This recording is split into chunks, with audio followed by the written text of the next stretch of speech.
I never thought you were a fool, but darling, look at you. Oh, you gotta stand up straight, carry your own weight. These tears are going nowhere, baby. You got to get yourself together. You got stuck in a moment, and now you can't get out of it. Don't say that later will be better. Now you're stuck in a moment, and you can't get out of it. Hello, Wiffle Nation. Welcome to the 28th episode of the Huntington Wiffle League podcast. I'm your host, Josh Smith. Joining me is co-host Jeremy Litton. Woo! And Greg Sowards, first time back on the podcast since last season, same for Litton. It's good to be back. And Jeremy Ray. How's it going, Jeremy? Fuck yeah. Oh, it's going fantastic. Awesome. On to episode 28, we will be talking about our performance in the NWLA Regionals in Wilkes-Barre, Pennsylvania. Boo. We finished I thought it went well. We finished 2-4 and just missed out on qualifying after losing in the Death Bracket title game versus Ridley Park Wiffle League. And should anything happen to any team that is unable to make it, we will be tapped to succeed. Not that we hope any team has some more unfortunate circumstances. No, in my opinion, the only thing worse than not qualifying is getting to go because someone couldn't make it. That's getting sloppy seconds. So we're gonna move on to dive into our performance. So, Jeremy, you're the only one out of the four of us here who was actually there. So we're going to be talking to you quite a bit. So you're going to have to carry this first segment for us, buddy. Now, as far as our team goes, who could hit the ball? It took us a while to actually hit the ball. That's the problem. We came out slow because we actually had a perfect game thrown against us in the very first game against AWAA, and it took us to about maybe the third inning of the next game to even get a hit going. But I thought Pat Horton was probably one of our better hitters, one of our more clutch hitters too, and he always seemed to keep us in games whenever we needed it. What about other hitters from other teams? Which teams really could hit the ball that we played against? Oh, it's AWAA was by far the best team there. Nate Cruz was probably one of the better hitters that was at that tournament. Jimmy Cole, he was another one that could flat out hit. Okay, so moving on to pitching, an area that we've always struggled in. Who was able to pitch on our team? Who'd actually deliver? I feel like we brought maybe the best team we've ever put together, and we were pretty deep on pitchers. We had you, Brice Clark. We had Ian Handy, who's had some pitching experience on the regional level before from last year. So who really delivered this year? I mean, I could be biased, but I mean, I thought I did. I kept us in games, and that only because I could hit the zone. Whenever the time came to hitting the zone, Brice couldn't hit it. Ian couldn't hit it. Pat was having to lob the ball in there pretty much just to hit the strike zone. And I was already wasted for the final game. Ian had one really good game against WWF where he ended up with the win. I gave up a total of 5 runs that whole tournament and pitching in 2 games. So I think I did. Lavelli's probably AWAA. Lavelli's probably the one that is the better pitcher I've seen in quite some time. Lavelli would throw a ball that would pretty much touch the grass and come straight back up, and there was nothing that you can do. I'm really disappointed in our performance, especially on the pitching level. We practiced quite a bit going into this regional, and I had us hyped up pretty good to at least qualify for this tournament. But it was a tough regional. I mean, no regional is a cakewalk in my opinion, but since we've been competing on the regional qualifying bracket, we've been playing in what many consider to be the most challenging regional of the pool this year. So moving on to our actual performance during the pool play, We had a 0-3 start going into the fourth game of the pool play series to finish things up. So what happened those first three games? We just couldn't hit. That's what it came down to. Our pitching wasn't bad. It's just we couldn't produce any runs. It was a problem. I think that that fatigue was also a part of that because we got in about 2:00 in the morning, having to travel almost 8 to 9 hours, getting about 3 or 4 hours of sleep, getting back up and getting ready to play, while others got to pretty much sleep in their own beds because we were playing in their backyard. So moving on to the death bracket itself. During the final game of pool play, we played WWF and finally picked up our first win, but it was too late. We're already seated very low in the death bracket, and we played against Gall, Greater Auburn Wiffles League, the Gall Stars. So we'd already played them once in pool play, and we actually managed to squeak past them to advance to the death bracket final. What was so different about this time that you played them versus the last time? How come you won this time versus the first time? Why did it go differently? They didn't start their ace. They didn't start Jason Fresho. I think Dave Pierce was the one that was pitching. He was just a little bit slower. He had a good solid rise ball, but eventually, after seeing him about 3 or 4 times, we were starting to pick up on the speed and picking up on how to hit the ball. And the first time that we faced the other team, Jason, we just couldn't hit him at all. We defeated them, then we moved on to the final, and it was a do-or-die game. Yeah, a do-or-die game against Ridley Park Wiffle League. This was a team we hadn't played yet, and it's a team of mostly 18, 19-year-olds. I think they're from the Philadelphia area, young guys, but they could hang. Now, early on in the game, thanks to a lot of walks, and I think we probably had some hits and a couple of home runs. I think there was a grand slam at one point. Stayed by the balls, ended up with a 10-run lead, I think 12-2 or 13-3 or something like that. And then it all started to go wrong. So, Jeremy, what the hell happened here? We pretty much had this put away. Everyone was pretty much planning for us to finally qualify for the first time since we've started the qualifying process. So I know it's painful, but dig up those bad memories, pick those scabs, walk me through what the hell happened.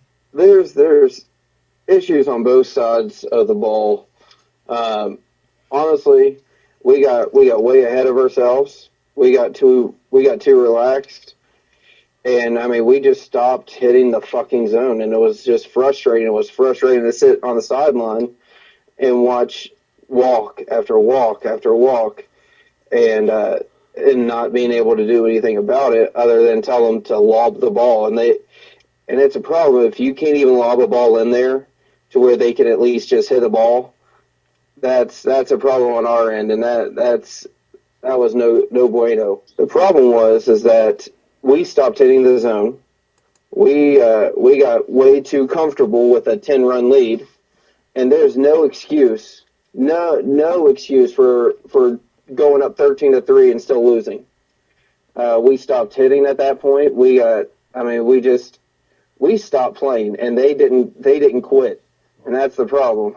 And that next time that will be fixed, because I'd rather beat a team 84-3 and keep the heat going, other than going up 13-3 and be comfortable with that.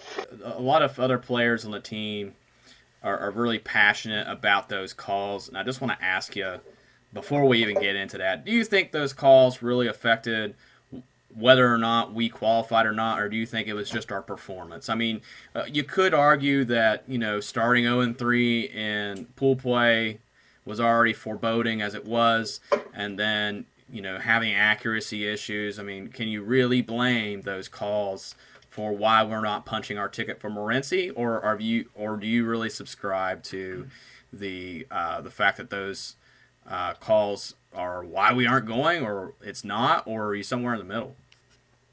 Yes and no. I'm more in the middle, because we shouldn't have to rely on calls like that to get us into a national tournament, especially with a 10-run lead. Absolutely. I mean, that's inexcusable. That's a piss poor performance. After the way that we blew that lead, I don't think we should have gone. I don't think we deserved to win on that one because there's no excuse for that. But on the other hand, if the call was made, it would have ended an inning, and it would have ended at least 5 more runs for them. And we lost, I believe, 18-15 or 18-16, one of the two. And those 5 runs make a difference. Jeremy, I've got somebody else on the line here, your teammate Brice Clark, so I can ask you this question here. There were a few controversial calls made during that final death bracket game versus Ridley Park. I want to ask you both, what happened? Jeremy, we'll start with you, and you can kind of run down the calls here. I know you guys are, Jeremy, you appear to be a little more passive on this, and Brice, I know you're real amped about some of these calls here. I just kind of want to hear both sides of the story here. So, Jeremy, why don't you tell us what happened? Well, there was 4 distinct calls that really changed a lot of the game and the outcome of everything. But the very first call that happened was the biggest call that happened throughout the entire game. Was a runner interference call that wasn't called. You know all about that, don't you? And yes, I know all about that because we actually made that call and got that right in our league because that's what we do. We do things right. Tyler Roush was going for a ground ball. He was playing around like shortstop area, so he was running to the ball, and it was coming in the same line of the path of the runner, which in case the fielder has the right to the ball because the runner has 3 feet either way to avoid the fielder. That did not happen. He ran into Tyler and was called safe. And Ian was pitching at that point, and we have already starting to blow a 10-run lead. It was 13-8. Whenever the guy was called safe, you could just see it on Ian's face. I really think that they need to look into that rule a hell of a lot more. Look at that play as an example, and because initially he was called out, and eventually he was called safe by all four umpires that were there. So I was a little disappointed in that. Actually, I'm very disappointed. The next call, it was the same inning. We were up to bat. Brice Clark was running into third. There was 2 outs, and Brice Clark ran into the fielder, ran into his elbow. The guy was holding on to the ball, but ran into his elbow. The only thing that touched Brice was the guy's elbow. The ball never touched Brice, and they called him out. He never tagged him, never did anything, and that was the final out of that inning. And last time I checked, you have to tag somebody with the ball in order to get them out. Number 3, I hit a ball. Ball goes out into the outfield. Brice Clark is rounding third. Is right at that line. I mean, right at that line where if the ball gets back to the pitcher, he has to come back. But he's rounding third. I thought he was way over the line. Ball gets back to the pitcher. He's called back to go back to third base. We ended up not scoring a run after that. There was 2 outs, and so that cost us another run. And the final one was the very last inning. Josh Blair was up to bat. I put him in for Ian Handy because Ian wasn't hitting anything, and we needed to fix something. And Josh goes up there, hits a ball, and there is no way in hell that this ball hit his foot because it still kept going to left field. The umpire right beside me said that ball hit his foot. I told him, I was like, I see the same thing, and that didn't happen. He's the only one that had the worst view that made that call. Josh ended up getting safe before he was called back, and he eventually struck out. And that gave us another out in that inning. And so that's 4 calls against us to none. And that can't happen. At that point, you have to start saying, all right, we gave him this call, we gave him that call, we gave him that call. We'll give him 1. Give us 1. That's all I asked for. And that's piss poor performance on the officiating crew on that one. All right, Brice, we got you on the line here. You were also there at the tournament, so paint me your picture of this. I know Jeremy, at least in the past, he sounds like he's gotten a little bit more sour over time. And the last time I talked to him about it, So I know you got pretty amped about the situation there. Tell me your thoughts on these calls that occurred during that final game. I will say this. The first one, which was the interference call, that was the biggest one. The other three, I can kind of see mistakes being made, but not on the runner's interference. That was ridiculous. So, Jeremy already told you the situation, what happened. Got a ground ball. Roush was having his attempt to field the ball. The runner ran directly into him. The rule is, for a runner, if a fielder is actively fielding a ball, then you have 3 feet in the baseline on either side of the baseline to avoid that fielder. That guy, the runner, refused to use his 3 feet, ran into the fielder, therefore he should have been ruled out for runner's interference. It's not as if the Roush already booted the ball or it got by Roush. And Roush never had his opportunity yet. So the call is to be runner's interference, not fielder's interference. Whenever the call was initially made that the runner was safe, of course I was mad, so I started arguing. There's a lot of us in the dugout there. We thought it was a pretty crappy call. You know, as I went and asked for an explanation, the guy told me that it is a rule, a baseball rule. The fielder has to get out of the runner's way to field the ball. And I was like, you need to look that rule up. And he wouldn't look it up. He was like, no, I looked this rule like 3-4 years ago, and it's a Major League Baseball rule. I'm right. I'm like, no, you're not right. So I kept going back and forth, wasn't getting anywhere. So he was like, we're just going to play. So I'm still mad. I'm probably yelling at this point. I think Jeremy told me to shut up a couple times. Not just you. It was poor officiating. They only talked there for 30 seconds also, which looks even more worse. But if a person asks you to look up a rule and they won't look the rule up, that looks bad on you guys, on the NWLA, on the officials. It looks bad because it should take longer than 30 seconds. And secondly, they thought they knew the rule, but they didn't. Well, that also leaves a bad taste in my mouth. So I'm just upset on the whole runner's interference call, what should have been called rather than fielder's interference. They don't understand the rule. Then later on in that game, I showed that umpire the rule on my phone. He's like, oh, well, it must be college baseball or something. So I'm like, no, it's the same at all levels of baseball. I'm like, the runner or the fielder has the right way to the ball. It's the fielder right of way rule. You know, he was wrong, and there's got to be a bylaw or something that goes around that. And I started laughing. I'm like, dude, you just got it wrong. I was like, you're bad. Whatever. I'm still mad about it. I'm getting mad about it now thinking about it. The other 3 calls, like the foul ball on Josh, yeah, sometimes that's going to happen. I don't think it was a foul ball because the ball went. If you're a right-handed hitter and the ball hits you in the foot, it's going to have a crazy spin. It's usually going to shoot off to the right side of the field. This ball was on the left side of the field, and it went straight. So I don't know what they were thinking, but I can see sometimes they get that call wrong. You know, and then like me at third base, not getting tagged. Sometimes if they didn't have a good angle, since the ball did beat me there, they would assume that I'm out. That happens. And I don't know about me running third base because I was, of course, running. Everybody else had a better view at that, where I was on the field at that time.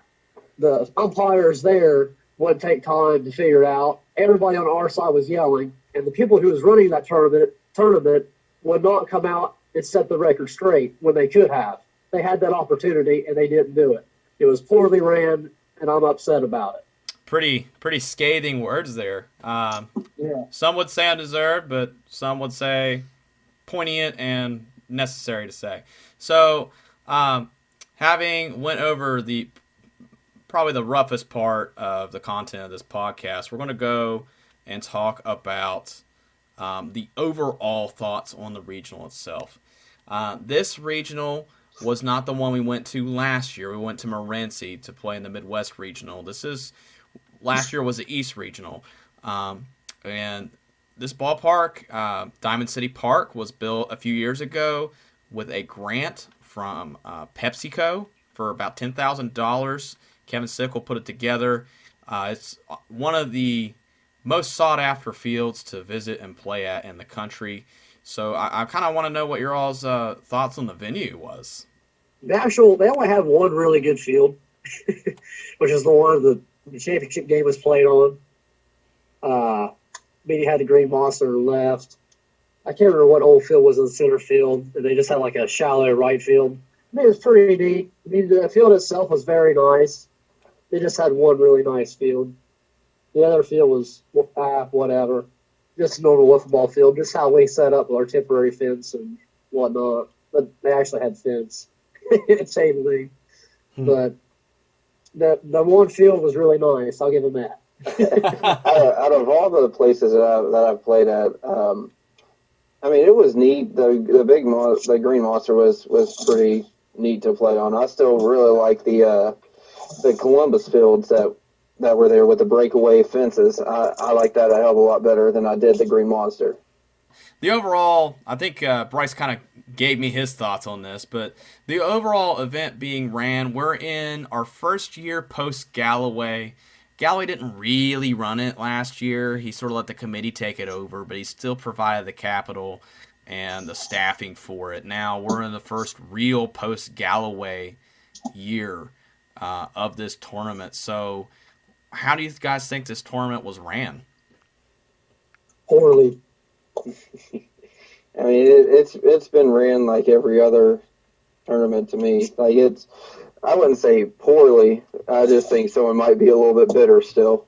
But I mean, it wasn't too bad. I mean, there wasn't really any long breaks. Everyone, the main game was played on the best field, ready to go on everything. It was umped poorly, absolutely. But by means of being ran, I thought it was fun. I thought Carl did his things. I just wish that they would get the stats up and going just to see where we actually, stood out compared to the other teams that were there. Yeah, I've also heard that they are not going to be posting the video. They were using a cell phone or a tablet much of the time when they were periscoping the games, which even if it's not very good quality, I think just for the sake of completion, for upholding that standard of completion that Gallaway has set in years past, that's not going to be happening, and the stats would have been posted by now, even without professional stats keepers there. Gallaway kind of left a high bar, and that's a pretty hard act to follow, and right now they do not have the finances with just that entry fee to do that. Now I'm hoping, at least in Morenci, with Michael Sessions and all of his connections in town there, that he'll be able to provide a pretty big wow factor to keep people buzzing about this tournament. But as for the regionals, at least in the Wilkes-Barre region, beyond the nice field, it looks like it's a pretty standard, otherwise non-NWLA wow factor tournament. So is what my overall impression is from watching the videos and listening to other people talk about it. It was ran similar as best as could be expected without Gallaway. So when we come back, we're going to be looking at more of the big picture of our league in terms of the NWLA tournament when we come back.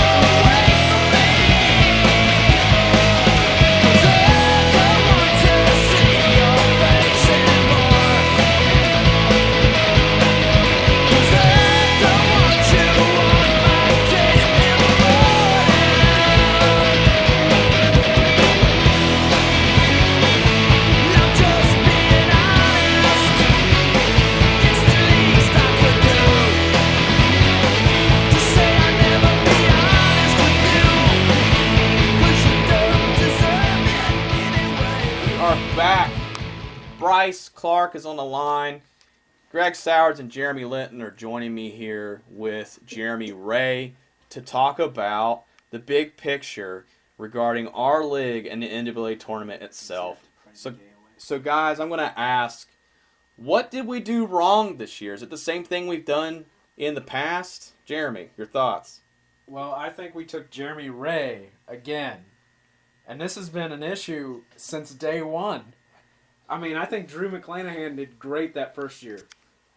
And I think it's Jeremy Ray's fault for any poor performance.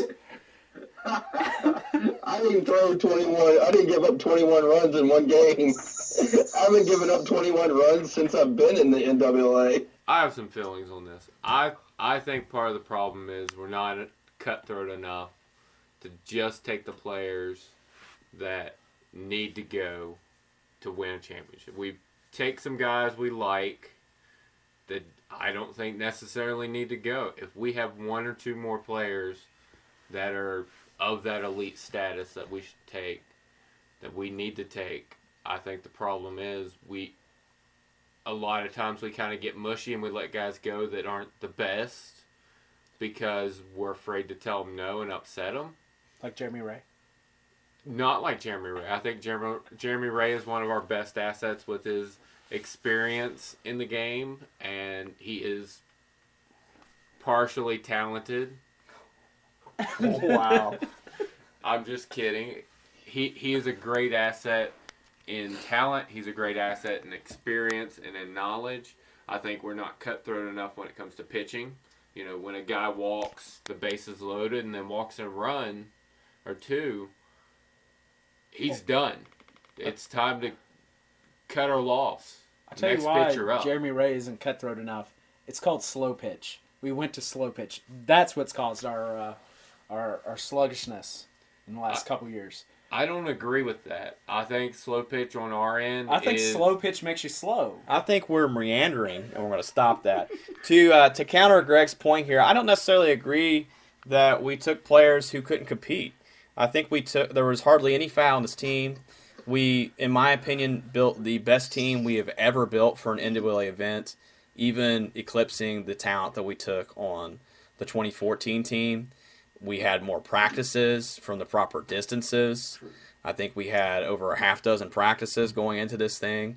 There were some games that were had after the tournaments were over, some scrimmages and things like that to keep us sharp and constantly building the team to make sure we took the right people. So I don't necessarily agree that we took people who didn't deserve to go. You have to take a full team, especially when you're traveling that distance. What if someone can't go, Greg? You got to have somebody who's going to be able to fill that spot. Brice, you have not had any previous experience in NWLA events, so you've got more of a fresh perspective on why we may or may not have qualified this year. So give me your thoughts on why what did we do wrong this year?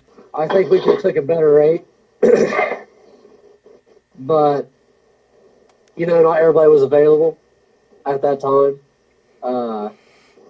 But being my first experience at that tournament, what hurt us the most was hitting. More at the bottom of the lineup. When we got to tournament play, we moved some things around. Good thoughts. So we're gonna move on to a controversial question here. I got a couple loaded questions for everybody here.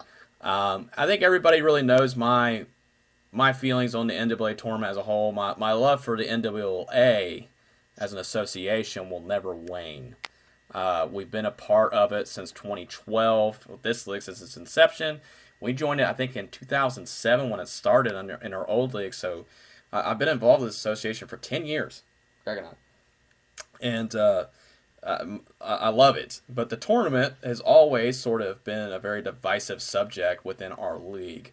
And it's been a couple years now since I've really been interested in it. The only reason I went last year was to support the team that I had no role in building. So we've had our checkered past with this tournament. 2013, we accepted a forfeit that really caused some rifts during that year. 2014, we were petitioning for something to do to curb the walking problem. We walked our fair share of people, but it was mostly everybody else who was just walking so many people, we got to do something to curb the problem. We're problem solvers at this league, and we try to keep it even and competitive and keep the game moving. You got to keep the game moving. This isn't baseball. I think it's kind of a shame when you have to resort to MLB rules when you're in a pinch. That's why HWL has the biggest and longest and most thorough rule book in the country. They don't come any thicker. Ain't that right, Jeremy? Right. Hell yeah. So, I'm going to just say something here, make a claim, in a form of a question. Does the NWLA Tournament and its committee have an issue with the HWL? Really? Let's get both sides of the story here. There's some obvious bias here from me here with compelling evidence that I could go on and on about that we've gone on in articles and previous podcasts that I will not indulge in. But I also think we're our own worst enemy by not having the talent necessary to make a lot of noise in these events. So, guys, I just want to, am I the only one that thinks that maybe there's some sort of grudge between the tournament and the people who run it and our league? Who wants to go first on this one? Sometimes I think you are. I think you're like one of those 9/11 conspirators.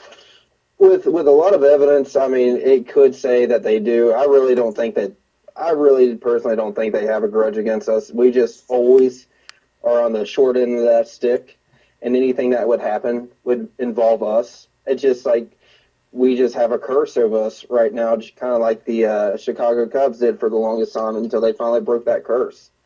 I mean, it's right now we are just very unlucky in any national setting tournament with the NWLA, and I really don't think they have anything personal against us. If they did, they wouldn't. I consider a lot of the ones that are on the staff to be friends, and I mean, they wouldn't be friends if they were really looking out to make sure that we always got screwed over. Keep your enemies close, or your friends close and your enemies closer, Jeremy Ray. You know the old saying, they're nice to you because I think they really might have a grudge against us, given the evidence that I've read by Josh and even by other conspiracy theorists like Doc Brown. Anyway, point being here is I really do think that maybe Josh that first year, you shouldn't have taken the forfeit. Shouldn't have followed the rules. Real Stupid asshole move. Mm. And ever since then, it's cursed us. Style thing. Sometimes you just don't do it. Jeremy Ray, I don't think you should have argued the rules this year. I think that that screwed us over. I think a major part of all this is they just have a problem. They want to be in control when it's on the conference call and they're all doing it before the year. They're in control of everything because it's not happening live. But once it happens live, they have trouble taking control and being in charge and making calls because that shouldn't have been an issue. If you guys make a rule call, the rules committee, the guys that are running it should have stepped in, not letting some asshole umpire take care of it. That's not even a legitimate umpire, just another player. They should have let. He's They should. qualified, by the way. They shouldn't have let him step. They should have stepped in and said, "Here's the rule. Here's the ruling. Play ball." Right. Not. That, and it's not just with our league and with our team. They just have a problem overall of stepping into situations and saying, this is the rule, this is the call. When an umpire or a referee in a pro sport makes a mistake, you know what they get? They get a fine for it. You can't do that with volunteer guys or guys you're, bringing in to do this special tournament. You're not going to fine them or, suspend them or anything like that, stupid shit like that. But they need to step in, and this is the reason we took the forfeit in that original year. The reason we took the forfeit is it was the rules. And the umpires insisted. They Yeah. walked off the field. They said, this is done. We are moving on to the next field, and they took a break. Yeah. It wasn't an option at that point. And I think Greg's got a very valid point with the fact that you can make the rules, but if you're insisting someone else enforce those rules, you need to make sure you're, watching the watchers. Well, you have to back the play. Yeah. You can't say the rule is if you're 15 minutes late you forfeit and then shrug your shoulders and be like, well, whatever you want to do. That's the rule. You made that rule for a reason. You know, you didn't make that rule in the thought process of, well, nobody will ever break this. No one's ever going to be late. You know, you broke that rule so nobody would be late. Yeah. I feel like we're getting a little too Yeah, specific we're here, so meandering on that we're one. meandering around a little bit. So, Brice, if you don't want to comment on this is fine. Where you don't really have previous experience, where I kind of pumped you a little bit there, where this is really your only contact with the NWLA tournament or any subsequent events. I But just don't know about the whole conspiracy thing. You know, only thing I'm thinking about is have umpire. I think it has to do with people not knowing the rules, not knowing how to enforce the rules, and the tournament being poorly run. Those are my three things I want to say. I don't think there's like a conspiracy where they hate us, but I think those are three big things. It wasn't ran very well. The umpires had a lack of knowledge of rules, and then not having someone who does know the rules not step in to make sure it's correct. That's my big three things. what's interesting about your take on that I kind of want to run with here is that the people who did the umpiring are people who are actually on the committee that runs this tournament. Justin Tompkins, and I'm not really sure who else did the officiating for. Ryan Bush was one of them. Ryan too. Bush isn't on the committee, but he has played in every single NWA tournament and is regarded by many as one of the elite wiffle ball players in the country in the past decade. So with two very knowledgeable players, one of them, Justin basically runs this thing now with Sam Skibbe. They've sort of taken this off of Chris's hands. So as far as having umpires that are not knowledgeable about the rules, I don't agree, which is what makes me call some of these things into question. Sam Skibbe and some others that are part of the committee ran the regional in Minnesota in the Twin Cities and were not there. So you didn't have the entire committee there. So actually having a powwow with the entire committee was not possible. And to cut costs so that it's feasible to even have the regionals in the tournament in the first place, they decide to officiate themselves. There has always been issues with officiating in NWA tournaments. We've had issues every year. Yeah, but you know, the NFL went to replacement refs, and look how much of a joke that was. Yeah, but I feel the same way about this. anyway, I think it's Well, really asking a lot for the let's just committee say to this, also though. officiate. I think it's a step too let's far. just say this real quick. When a guy looks at me and tells me that the runner has the right of way in baseball, and he's like 100% about it, that guy's an idiot. And there's not many rules that I don't know in baseball. And when he says that, it makes me question, what does that guy know? Apparently nothing. Because he was trying to say it's a Major League Baseball rule. When I proved that wrong, he said, well, it's just like, what about college baseball? I'm like, no, it's an all of baseball. From T-ball on up, that is a freaking rule. That's the only thing I want to say about that. Yeah. That's just a lack of knowledge. It's just being an idiot. Well, it could be a lack of knowledge, or you could drink the Kool-Aid and see sound and hear color and come to my end of the spectrum and be of the opinion that maybe nobody wants us, of those that matter, wants us in Morenci. And I have a plethora of information that I'm about ready to spout about that proves that point. And it all starts about with our first time in this tournament. 2013, we accepted a forfeit, and it was part of the rules. The umpires made it so without our request and walked away. It went to Gallaway, where he should have just said, yeah, that's the rule, but instead waffled on it and offered no opinion, wanted to stay out of it because he was also a manager of the PWL team. Everybody hated us after that, and we got the cold shoulder from almost every single team the rest of the tournament, which didn't happen to be very long because we were eliminated by PWL promptly after that. The next year we came back with a team that everyone predicted would finish last. We finished, I think, 9th Because of the point system, we actually finished with a better win-loss record than PWL. But because of the point system they came up with, we didn't finish in the top 8. We made a lot of noise about the walking issue. Not just from us. We spoke on behalf of some others that had spoken with us in private.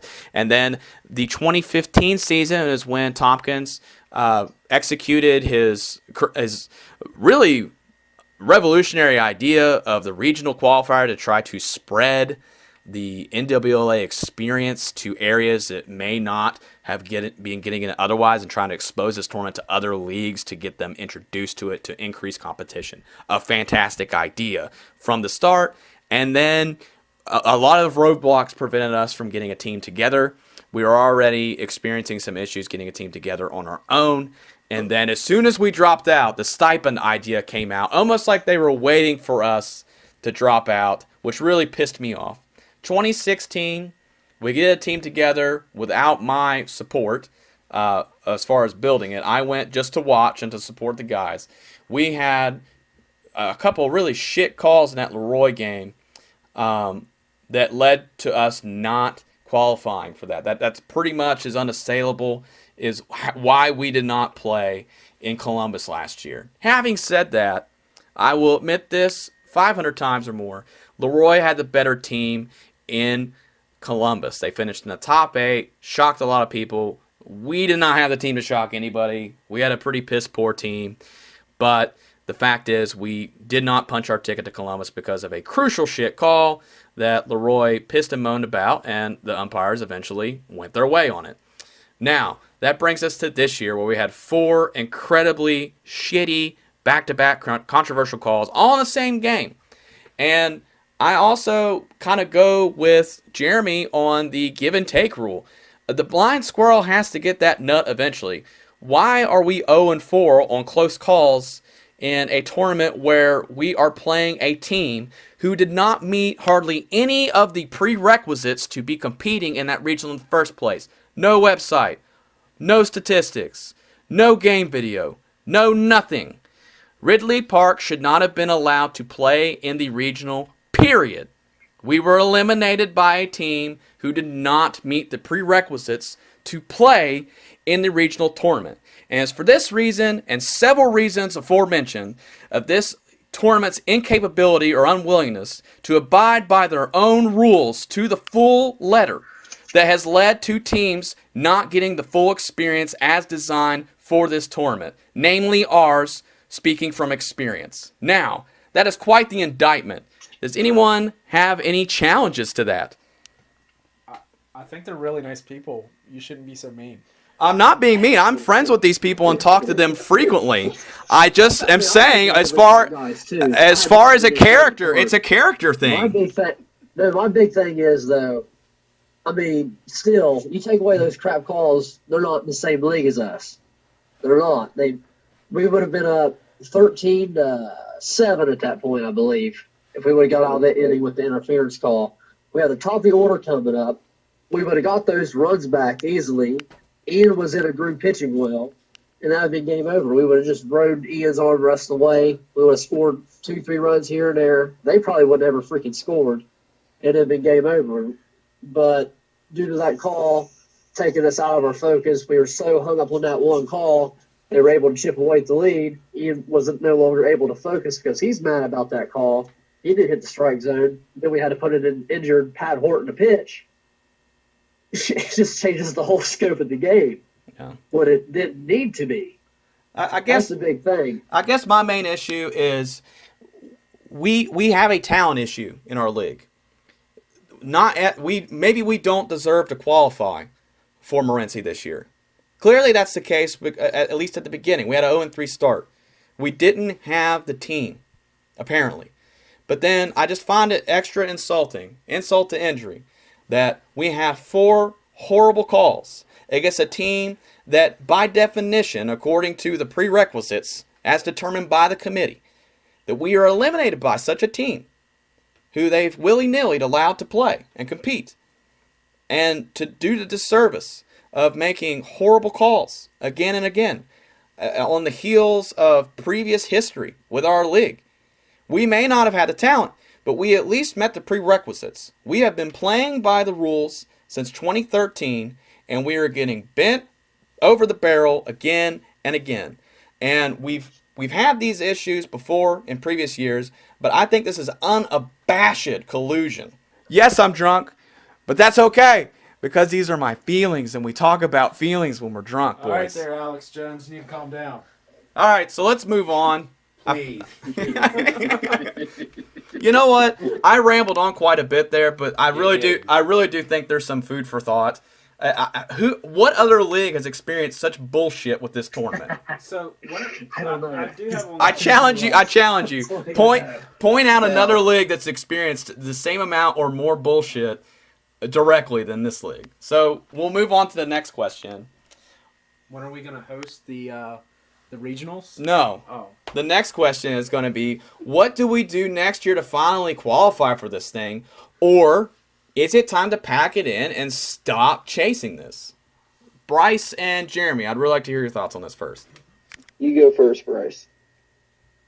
All right. Well, what I think is next year, it's a new year, clean slate. I think big thing is we need to quit focus on what everybody else is doing.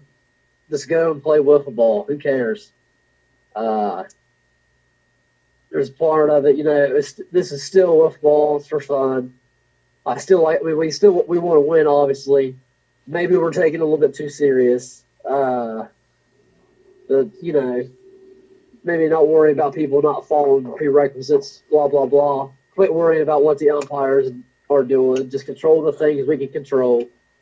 My thoughts are, in our league, people need to quit having feelings. Period. Yeah. And be more understanding of where talent lies and where understand what is actually better for our league. Can you please stop talking about me? I need to have my feelings. I'm not talking about you, I feel buddy. bad about only scoring one home run my entire career and then retiring.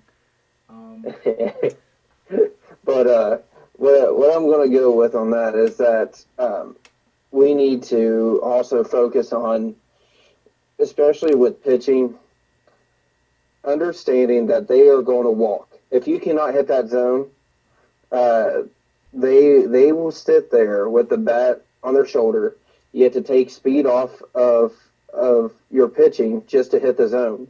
I'm pretty much like I don't think I'm going to pitch next year. I think I'd rather just fall into the role as manager, like what Brice was saying, and just roll with that. And let me take complete control of that, and not take things personal if you don't get asked. There's a reason why I want the ones to play that I would ask. I mean, I see a specific purpose for it, and I just think a lot of the people's feelings would get hurt, and they need to just stop thinking about that and stop being selfish and start looking at it at the league perspective of it's better for the league if I'm not going. I agree with both of you. I think we have to be more cutthroat in our decision making going to nationals. It's a competitive situation. It's not a fun situation. It's not a fun competition.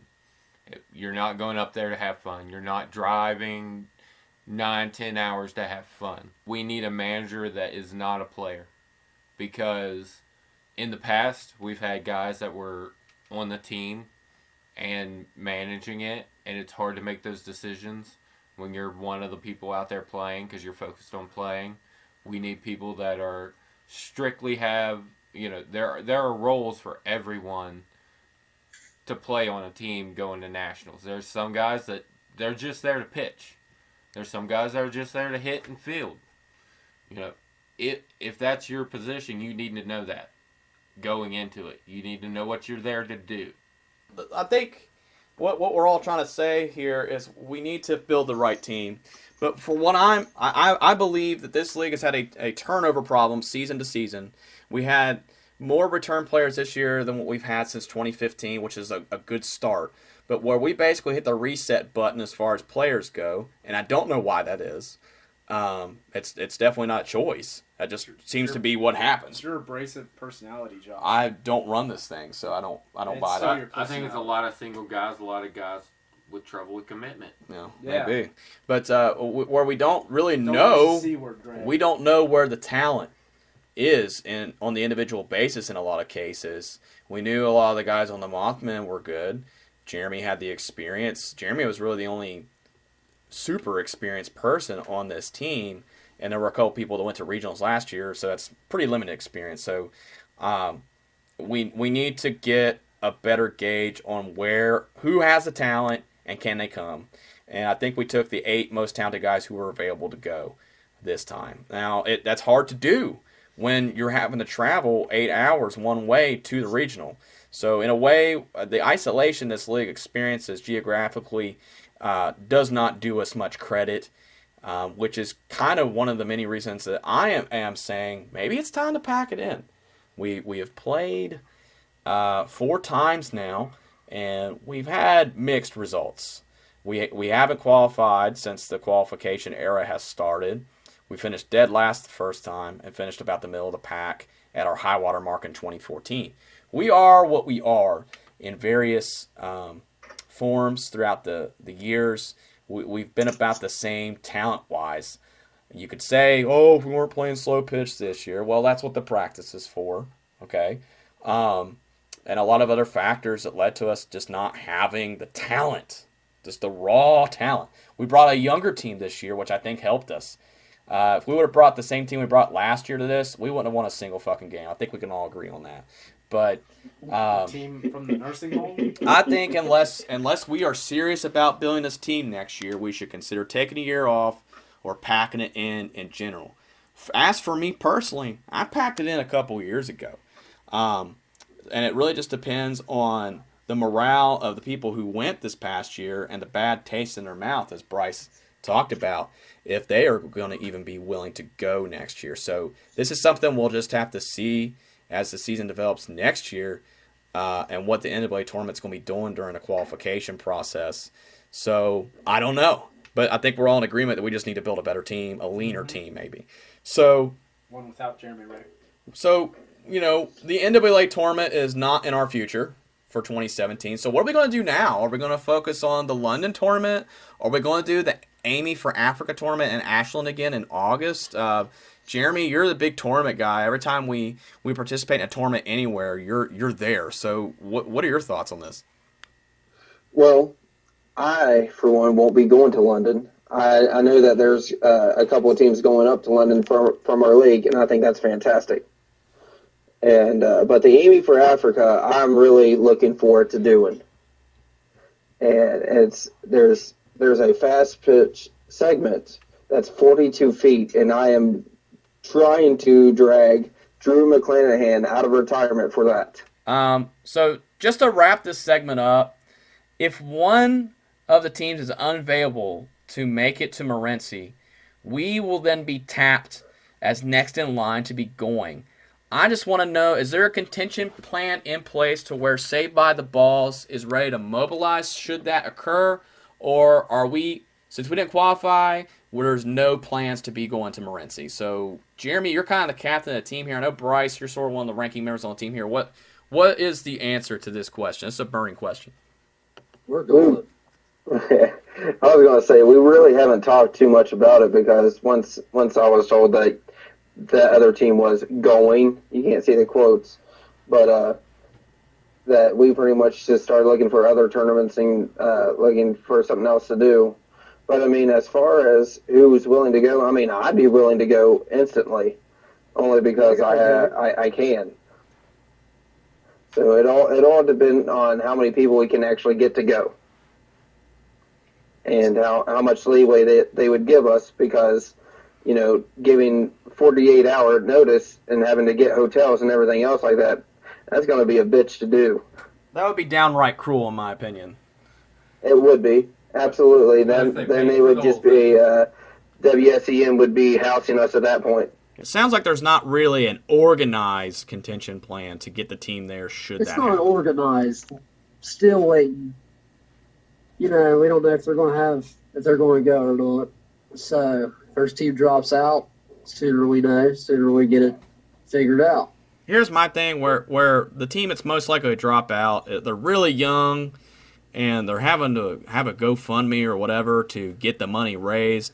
I'm feeling a team that will probably drop out the last second if they're going to drop out. And if it were me, of course, I'm very bitter as a person in general. Yes, you are.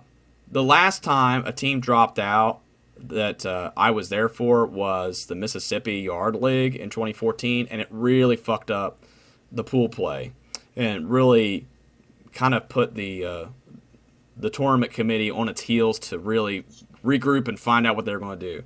I'd almost rather us not go, should that be the case, just to, because if we can't get it together, then there's other teams that aren't going to be able to do so either with such short notice. We would really need a few days to know, so we can get things together, like hotels, like Jeremy was saying. So, in my opinion, I think the only thing worse than not qualifying the tournament is to go because someone else couldn't make it. That's like a sloppy seconds thing for me, but that's just me personally. Not to talk down about our team, but I'm just saying I think we should have punched our ticket already if we were going to go. For various reasons of whether or not we deserve to go, or if we would have gone, if this would have been different or that would have been different, doesn't change anything from the fact that we did not earn our spot into the tournament. That's my take on that. I don't see us getting 8 guys together on the fly that can just drop. I mean, we got guys that have lives. Yeah. I mean, sorry, ball is life, but not that much life. Well, pretty much what I'm going to say is that I still want to keep going to the national tournament because I still feel like I have something to prove. I don't like losing. I don't like the way we lost, and I'm still wanting to go up and, turn some heads and actually show that we really belong on the national scale. I think that wraps everything up pretty well. Before we say goodbye, I just want to remind everybody that we are always trying to make this podcast more accessible than it has been in the past for you, the on-the-go listener. As always, you can find our podcast library on our website at www.huntingtonwiffle.com. Just click on Media and then Podcasts, where you'll find all our URLs linked. More recently, we started uploading our podcast to www.huntingtonwiffle.podomatic.com. And there you can download the episodes or listen in the player online or use the Podomatic app for Android or iPhone.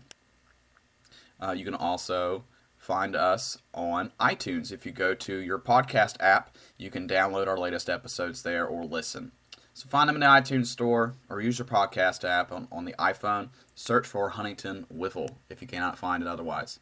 And subscribe so you don't miss a single fun-filled episode. We've got a special episode coming up for episode 32. It'll be the return of our thematic series where we explore the 32-bit music from games from the Sega Saturn and PlayStation 1 throughout while we talk about wiffle ball, of course. This will be the first time we've done this. It's the 16-bit episode. Jeremy Litton and Greg Sowards will be joining me again.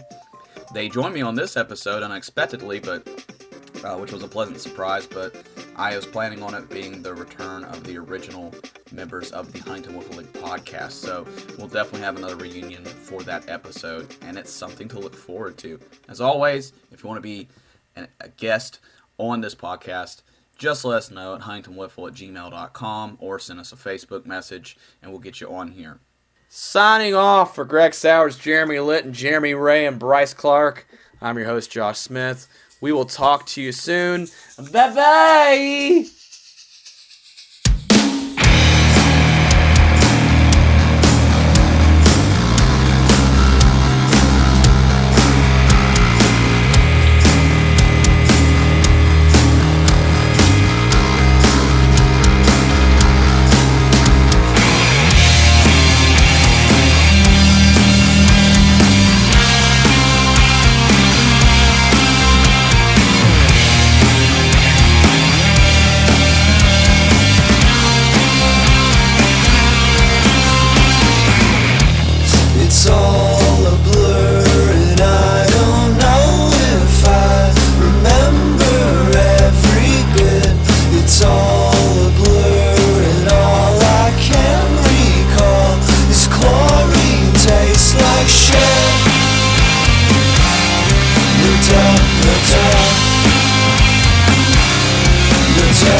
greatest you ever been.